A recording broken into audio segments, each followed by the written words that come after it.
guys! Welcome to ating Cardas and Families channel! Today, I am going to read another story. Snow White. Snow White. Okay, dali na.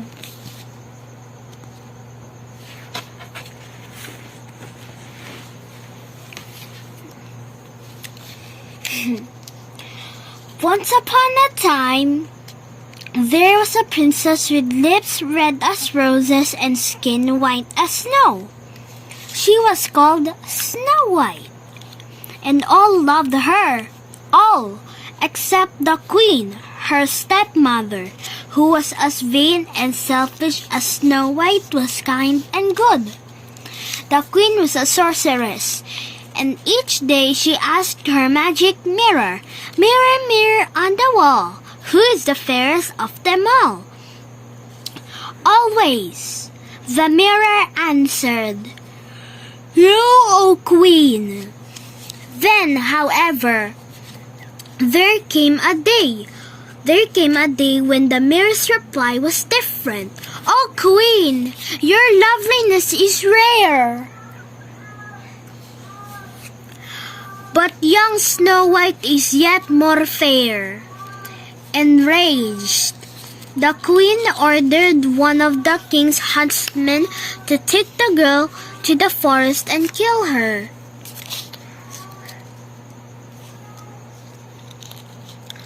But the huntsman, who's a good man, set Snow White free in the forest. She wandered alone until she came to a strange little cottage. When no one answered her knock, she opened the door and went in. No!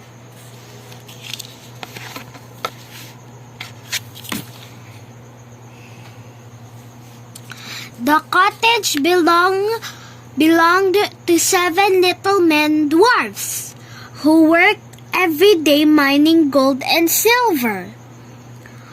That evening, when they came home, they were astonished to find a beautiful young woman lying asleep in their cottage.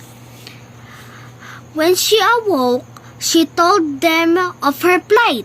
"I dare not return to my home," she said, "and I know of no place to hide. Why don't you stay here with us?" The little dwarfs asked her. You could mind You could mind our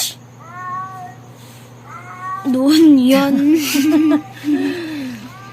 You could mind our home while we are away and make it bright and cheerful for us. "Oh, thank you," said Snow White. "I should like that very much."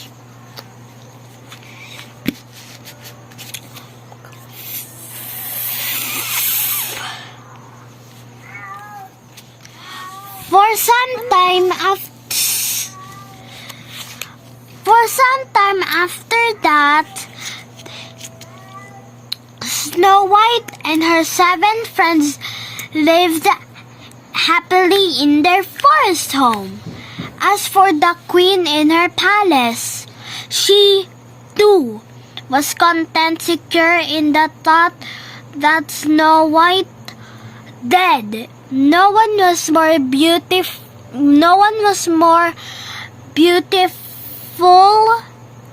than she herself.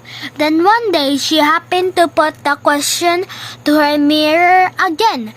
"Mirror, mirror on the wall, who is the fairest of them all?" But the mirror only answered, "Snow White is fairest of the fair." The dwarfs now have her in their care. Next, it showed the queen a vision of the cottage where Snow White and her hosts were chattering merrily.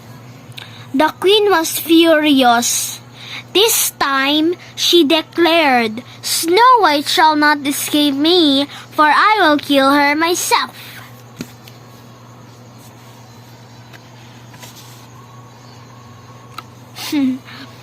The queen took some fine red apples and dipped them into her poison cauldron. Then, disguising herself as an old peddler woman, she set off. When the queen came to the cottage, she found Snow White singing at her work. "Good day to you, my pretty dear," the evil queen said. I have got some fine apples to sell, but I will share one with you. If you will allow me a moment's rest here by your door." "Gladly," said Snow White. The peddler woman split the largest and juiciest apple in two and gave the girl half. But no sooner had Snow White tasted the apple than she swooned and fell.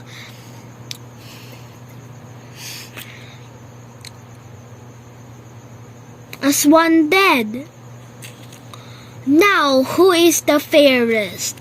gloated the queen, laughing wickedly as she turned and left.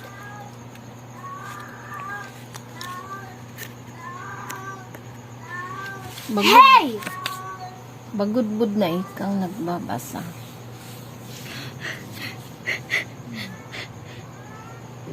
That evening, the dwarfs returned from their work to find Snow White lying on the floor.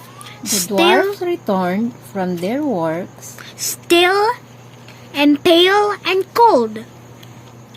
They called her, but she did not wake. "It must be that she is dead," they said. Since they could not bear to lay such beauty in the chill earth, they put her into a box of crystal, watching over her night and day in hopes that she might return to life.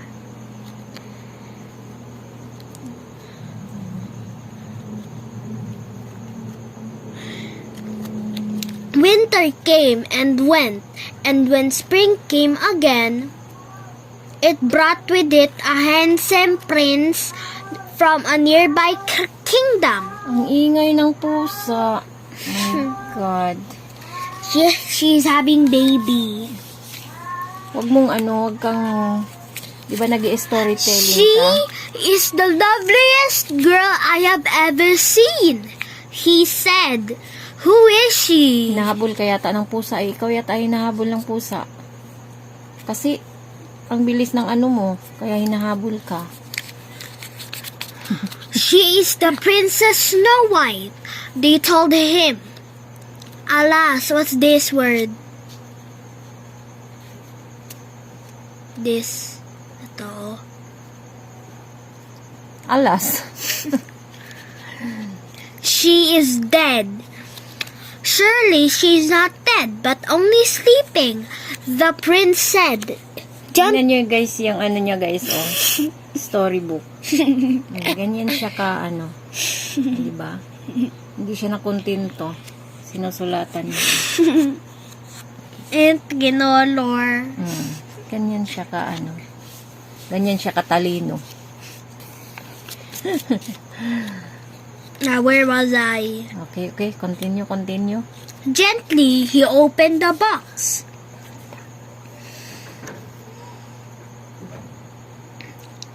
As he lifted her out, the bit Marinig ka naman ng pusa, hahabulin ka. poisoned apple fell from her lips. Suddenly, Snow White awoke.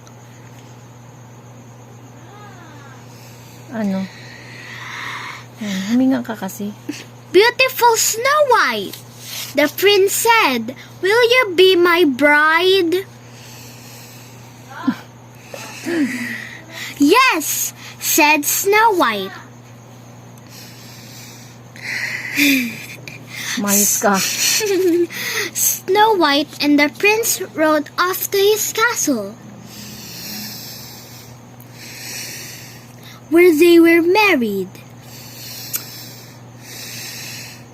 Their friends, the dwarfs, were invited to the wedding. Iniinis ka yata eh. Iniinis mo yung pusa. Hahabulin ka na naman nun. Ano na? Invited to the wedding. And as the wicked queen did not try to cause trouble again, they all lived happily ever after. Kasi sabi ko guys, huminga din. Diri-diritsong magbasa eh. There. The end. O ano na? Bye guys, that is all. By the way, look. O ano yung ano doon? Anong aral doon? Ano yung doon? Ano yung aral doon sa Snow White? When spring came, it brought with it a handsome prince. O yung ano naman, next story. Ow! Next story.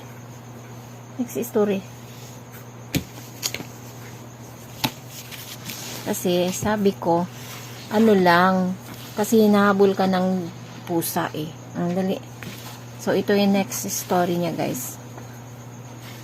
Little Red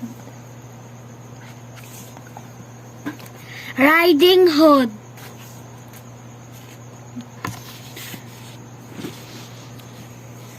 There once was a little girl who always wore a red cloak with a hood to it. She was called Little Red Riding Hood. One day, her mother told her to take a basket of bread and honey to her grandmother who was sick. Oh, blue eyes. I'm jealous. She has blue eyes. In the forest, Little Red Riding Hood met a wolf. Naantok na. Where? Yan ang pampaantok niya guys. Pinapaantok niya yung sarili niya. Babasa siya ng story. Where are you going, Little Red Riding Hood? Where are you going, Little Red Riding Hood? Asked the wolf. I'm taking a present to my grandmother, said the little girl. Bagay. The wolf looked. Wait. Ano to? Saan? Ano to? Look slightly. Why yan? Little Red Riding Hood And said, why don't you gather some flowers for her? Oh, that's a good idea, said the little girl. yeah. Oh. Oh, that's a good idea. Oh. The wolf dressed up as her grandma.